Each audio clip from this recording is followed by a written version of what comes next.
Heidelberg کیٹیکزم، خداوند کا دن، اتوار 5۔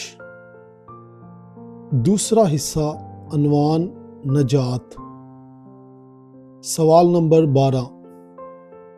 خدا کے عدل و انصاف کے مطابق ہم اس دنیا اور ابدیت دونوں میں سزا کے مستحق ہیں، تو پھر ہم اس سزا سے کیسے بچ سکتے ہیں اور خدا کے فضل کی طرف کیسے واپس جا سکتے ہیں؟ خداوند کے انصاف کا تقاضا یہ ہے کہ اس کے عدل و انصاف کی مکمل تکمیل ہو، لہٰذا اس کے عدل و انصاف کے تمام مطالبات کی مکمل قیمت کو ادا کرنا ضروری ہے، اب چاہے وہ ہم خود ادا کریں یا کوئی اور ہماری خاطر ان کی ادائیگی کرے۔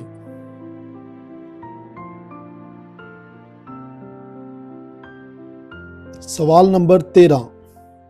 کیا ہم خود یہ قیمت ادا کر سکتے ہیں؟ بالکل نہیں۔ حقیقت میں ہم ہر روز اپنے قرض میں اضافہ کرتے ہیں۔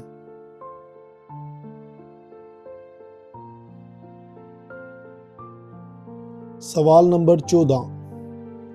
کیا کسی بھی قسم کی کوئی اور مخلوق ہمارا یہ قرض ادا کر سکتی ہے؟ نہیں۔ سب سے پہلے خدا کسی اور مخلوق کو اس گناہ کی سزا نہیں دے گا جس کا قصوروار انسان ہو۔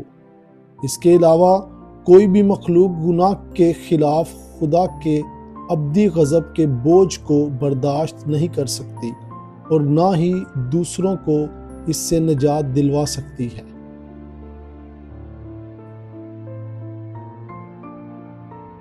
سوال نمبر 15۔ پھر ہمیں کس قسم کے درمیانی اور نجات دہندہ کی تلاش کرنی چاہیے؟ ایک ایسے انسان کی جو حقیقی طور پر کامل اور راست باز ہو اور جو تمام مخلوقات سے زیادہ طاقتور بھی ہو، یعنی وہ جو کامل حقیقی خدا بھی ہو۔